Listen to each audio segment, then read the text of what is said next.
Breaking news as we come on the air. Finally freed. An American and Australian professor released after 3 years in captivity. The controversial deal to free them. The Taliban getting 3 terrorists in return. Breaking overnight, President Trump's doctor now speaking out about the president's health. What he's saying after that surprise visit to Walter Reed. Also this morning, a crucial day in the impeachment showdown.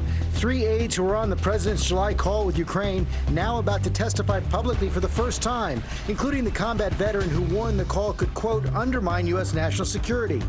This as the president says he's considering testifying himself. Varsity Blues bombshell. The newly revealed court transcripts from the judge who handed down the longest sentence yet. Why it could spell trouble for Lori Loughlin if she's convicted. Real life Breaking Bad? The college chemistry professors arrested, accused of making meth in the classroom. What tipped police off? The investigation underway right now. And ballroom shocker. Dawson Creek star James Vanderbeek revealing his family's private struggle, the emotional performance, and then the judge's stunning decision. All the reaction this morning on GMA. Live in Times Square, this is Good Morning America. And Good Morning America. Hope you all are well this Tuesday morning. That was a surprise last night. So emotional. Yeah. It really was, and a powerful night in the ballroom. A lot of support for James Vanderbeek and his family. We're going to have much more on that ahead. Cannot wait for that. But first, we're going to begin with that breaking news. 2 prisoners, professors at the American University in Afghanistan, just released after more than 3 years in captivity. Our chief global affairs correspondent, Martha Raddatz, is here with the latest this morning. Good morning, Martha. Good morning, Michael. This was a highly coordinated operation. Those 2 hostages held for 3 years, including that American Kevin King, turned over to Special Operations Forces and now flown to Bagram Air Base. They were exchanged for 3 senior leaders of the Taliban, including a man named Anas Haqqani. He is the son of the founder of the Haqqani Network, a bloody and very brutal terrorist organization. They've been responsible for bombings in the Serena Hotel, in the Indian Embassy. They've killed thousands of Afghans and Americans as well. This is all part of what America wants as a peace deal with the Taliban. They've been trying to do this for a long time. They think this exchange will help. Certainly the families of those hostages are happy, including the American Kevin King, his family saying this has been a long and painful ordeal. We're so happy it is over, but it is still unclear whether this will lead to peace. And what the president wants is to pull those 13,000 American troops out of Afghanistan. Still a lot of uncertainty around it. A lot of that. All right, thank you, Martha. Okay, thanks, guys. We're going to go to the White House now, facing new questions about President Trump's health after a surprise visit to Walter Reed Hospital Saturday for what officials described as the first phase of Trump's 2020 physical. Our senior White House correspondent Cecilia Vega at the White House with the latest. And Cecilia, the president's physician put out a statement late last night to address questions swirling around this visit.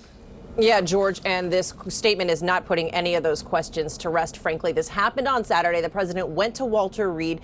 This was not on his schedule. After this appointment, the president tweeted that he was in great health, but the speculation, as you said, ran rampant. It was a late-night statement from the doctor, as you said, released overnight.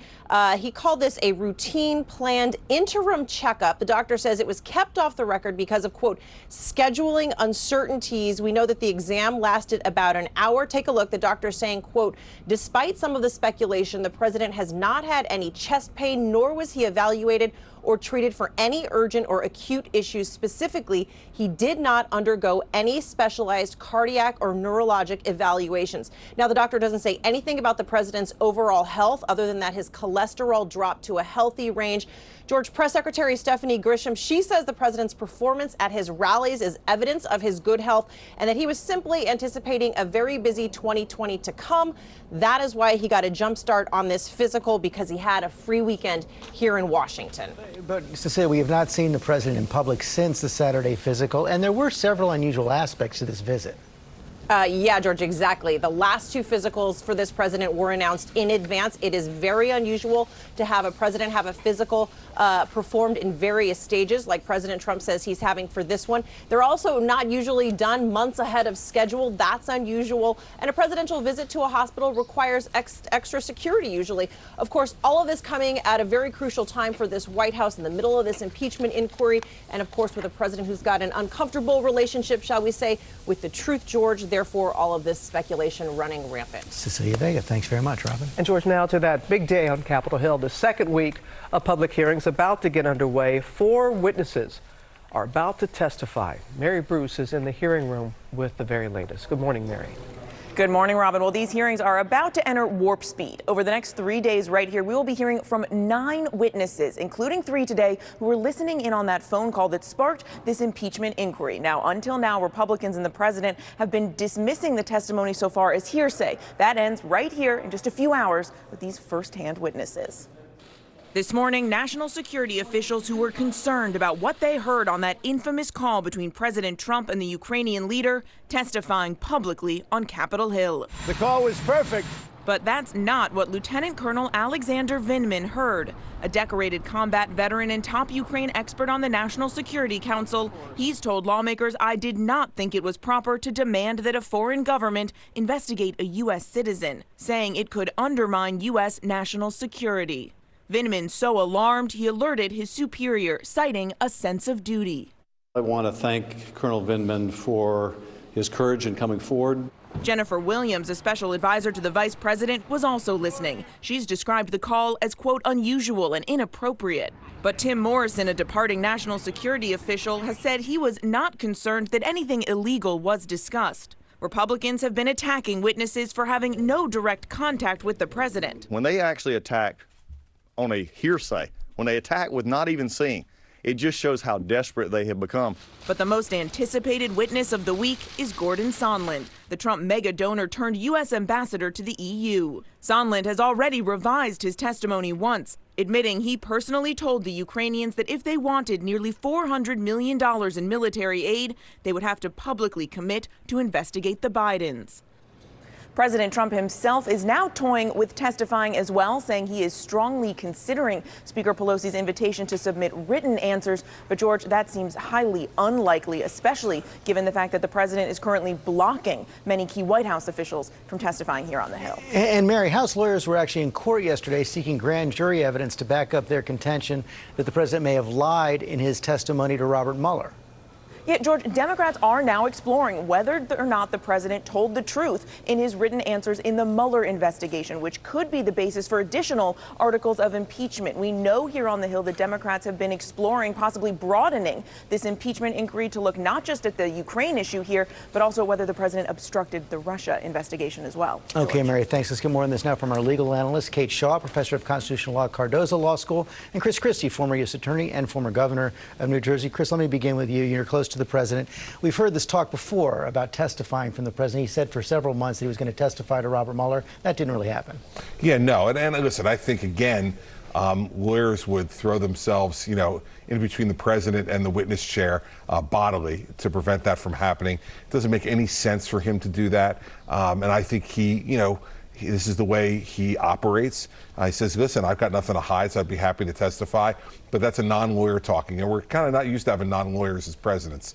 And so I think that's what you're really seeing here. Yeah, and I think Chris is right about the oral testimony of the president actually going up to Capitol Hill. But even on written testimony, having to go to Congress instead of the special counsel, it does also pose different questions. Well, so he, I think he has left it quite open as to whether he is talking about in-person testimony or written testimony. I presume the lawyers don't want him to do anything, but would prefer written testimony over some kind of oral testimony. But either way, lies to Congress, whether they are in writing or given orally, can be crimes. And as you're seeing with the House's attempts to get access to the underlying materials in the Mueller report, every time you give sworn statements, whatever the venue, there's a possibility of perjury or false statements charges. But the Democrats are going to face real strategic strategic questions about whether they should extend any articles of impeachment beyond the Ukraine matter back to Robert Mueller. And I think you're seeing that tension, right? So I think there's one school of thinking that you stay very narrow, either just on this phone call or the events surrounding it, or you go broader, encompassing conduct, including conduct around the 2016 election. I think the truth of the matter is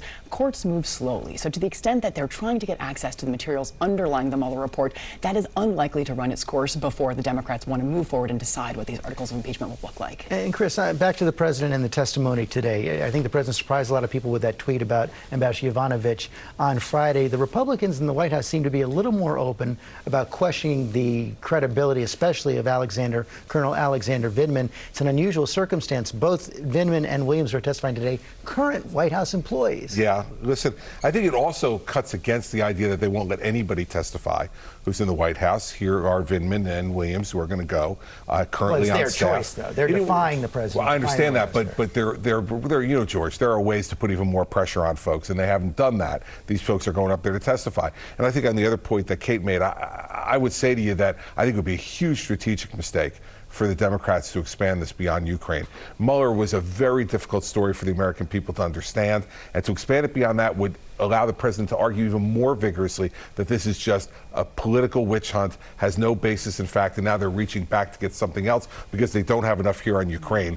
I don't think they want to do that. I don't think it's smart, but listen, this is Washington. People do stupid stuff all the time, so let's sit and watch. And as Kate said, it's very unlikely the courts would rule on this before their timeline on impeachment. Nearly impossible. Okay, Chris Christie, Kate Shaw, thanks very much. They'll be joining us for our coverage of the House impeachment hearings along with the rest of our political team. It's all week long, today, tomorrow, and Thursday, starting every day at 9 Eastern. Robin? All right, George, now to that major change in U.S. policy toward the Middle East. Secretary of State Mike Pompeo reversing a 40-year position, now declaring that Israeli settlements on the West Bank do not violate international law. Our foreign correspondent, James Longman, has the latest. Good morning, James. Yeah, good morning, Robin. This is a major reversal in U.S. policy. The Israeli settlements are communities established on land occupied by Israel. And for 40 years, the U.S. has argued they are inconsistent with international law. But now the Trump administration has changed this position and says this is an issue for Israelis and Palestinians to decide between themselves. Mike Pompeo says condemning them hasn't worked and that this move will actually increase the likelihood of peace. But settlements and their continued expansion go to the heart of the conflict and competing claims to land. Like the U.S. decision to move its embassy to Jerusalem earlier this year, this has the potential to inflame one of the world's most intractable conflicts. While Israel has welcomed the decision, the chief Palestinian negotiator says it threatens to replace international law with, quote, the law of the jungle. And some are questioning the timing here, handing embattled Israeli Prime Minister Netanyahu a political win. Michael? All right, James, thank you so much for that. And now we're going to turn to a winter weather advisory. The Northeast on alert as snow, rain, and ice move out. And this as a new storm brews out west, sparking flooding concerns. Rob is tracking all of that. Good morning, Rob. Good morning, Michael. Actually, two storms that are coming together out west, so it's going to be a mess out here. We got 7 states that are under either winter weather advisories or flood watches, and that includes Southern California, San Diego, Los Angeles. You could see some rain beneficial for you, but we'll zoom into Arizona because that's where I think we're going to see the problems here. They average in Phoenix less than 2/3 of an inch of rain for the entire month. I think they could see between 1 and 3 inches of rain just in the next 48 hours. So we've got flood watches that have been posted for this area, and the wash basins, the rivers, I think, are going to be overrun by some of this. Could see some debris flow. So potentially dangerous situation from Phoenix all the way down to Tucson for the next 24 hours. As we go above 6,000 feet, though, this is snow. So we've got significant snowfall. We'll see, I think, from Tahoe, even Taos might get a little bit just outside of Salt Lake City, and Telluride could see over a foot of snow. But there's your bullseye for flooding. And yes, it's a mess across the Northeast. We'll talk more about that in just a minute. Robin? Okay, Rob. Now the latest on the vaping crisis. New York's Attorney General is set to make a major announcement this morning as we get an exclusive look inside the lab in upstate New York that discovered a possible link between vaping and serious illness. Gio Benitez and our cameras were the first ones allowed inside. Good morning, Gio. Hey, Robin, good morning. Yeah, we're talking about an additive that the CDC now calls a chemical of concern, in part because when it's inhaled, it may cause chemical burns in the lungs. Now, this morning, for the first time, we're getting an exclusive look at the lab where scientists made that critical discovery. This morning, ABC News getting unprecedented access inside the lab at the center of the vaping investigation. So now this is the lab where you first discovered the vitamin E acetate. The Wadsworth Center in Albany, New York, making a stunning public health discovery. Scientists showing us their safe, containing samples from more than 50 patients. Here, they isolate the liquid, spin it, put it into a vial, then load it into a specialized machine to extract the oils. Look on this screen. You see that giant peak? It surprised every scientist here. It represents a potentially dangerous additive in some marijuana vaping products, vitamin E acetate. So this is the vitamin E acetate. It's the same consistency as cannabis oil. It's a very thick, oily product. I mean, it's amazing to think that this is what's ending up in your lungs. It is. Dr. Howard Zucker is New York State's Commissioner of Health. We're hearing from so many viewers who say, I just am vaping because I'm trying to get off cigarettes. I'm trying to stop smoking. What do you say to them? There are other alternatives to stopping smoking cigarettes. I would say that I would not be vaping anything that you are unaware of what is in that product. And we should tell you, when it came to legal medical marijuana, the lab did not find any vitamin E acetate. They found it overwhelmingly in black market products that they tested. But still, these experts told us, we don't know what we don't know. A combination of factors could lead to these illnesses. This investigation is just at the beginning. Far from over. Yeah. Without a doubt. All right, thank you so much, Gio. And now to the Jeopardy matchup fans have been dreaming about. The game's top champions, Ken Jennings, James Holzhauer, and Brad Rutter, are going to face off in a primetime greatest of all time tournament. Call it the GOAT tournament. TJ Holmes is here now with the deal. Why you fired up? You got all the D's. Look, this is as hotly debated as who's the greatest between Jordan and LeBron, right? Who's the greatest between Holzhauer, Rutter, and Jennings, right? Those three are the greatest champions, have won $10.5 million between the three of them on Jeopardy. We will never see Jordan and LeBron go head-to-head. We will see these three go head-to-head in January, and we are going to settle this. Jeopardy round has one daily double. The epic showdown fans have been waiting for. Jeopardy's top three contestants of all time face off in prime time. Jeopardy James Holzhauer, Ken Jennings, and Brad Rutter will take the stage to determine who's the GOAT. Ken's got the most games. Brad's the winningest game show contestant in history, and James is just a phenomena, so it's going to be super awesome. Who is Scooby-Doo? What is Rice Krispies? Who are the Eagles? Jeopardy champion Austin Rogers says the newcomer, Holzhauer, has changed the game. I have the distinct feeling that Brad and Ken are going to have to play James ball. Hunt for the daily doubles, accrue a big sum, go for the throat, but not to the level of aggression that James does. And it seems that Jeopardy James is already trash-talking his opponents. Comparing the game to pro wrestling, Holzhauer joked that Brad Rutter has never lost to a human, but what's his record against steel chairs? And breaking down the statistics, Holzhauer says the numbers spell disaster for Jennings. Jennings, though, fired back. All proceeds go to buying James Holzhauer a nice sports coat or blazer and maybe even a necktie. Earlier this year, Jennings joked any game against Holzhauer wouldn't be easy. It's got to be inevitable. And obviously, I can't get 29-year-old Ken to show up with his sleek 29-year-old brain, you know. It's got to be me with my broke-down brain. All right, how this is going to go, it's actually the best, whoever gets to 3 wins, actually how this is going to go. So the first to win 3 matches is going to win $1 million, and then losers get $250. So talking smack though, man. Never saw that before. That's some heavy level stuff, ain't it, right there? Jeopardy level trash talk. Yeah. Thank you, TJ. We are following a lot of other stories this morning, including what could be bad news for Lori Loughlin. There's a transcript out now that shows a judge what he's saying after giving a parent the longest prison sentence yet. And that real-life Breaking Bad, 2 professors arrested, accused of making meth in their classrooms. What tipped off police? We'll get to that, but first let's go back to Rob. Got a little bit of wintry weather across the northeast interior sections. Already seen 4 inches of snow in Dutchess County, and these winter weather advisories extend for the next few hours, so be careful if you're driving around out there. Time now for your Tuesday trivia, brought to you by Consumer Cellular. If you just want a slice of pizza, you don't buy the whole pie. So if you don't use your cell phone that much, why pay for more than you need? For as low as $20 a month, you can get talk, text, and data from Consumer Cellular with no contract and connections on the nation's largest wireless networks. You'll also receive award-winning support. Consumer Cellular has received the J.D. Power Award for highest customer service again. Plus, AARP members get exclusive discounts. Switch to Consumer Cellular today. With our 30-day guarantee, it's completely risk-free. Call, go online, or find us at Target.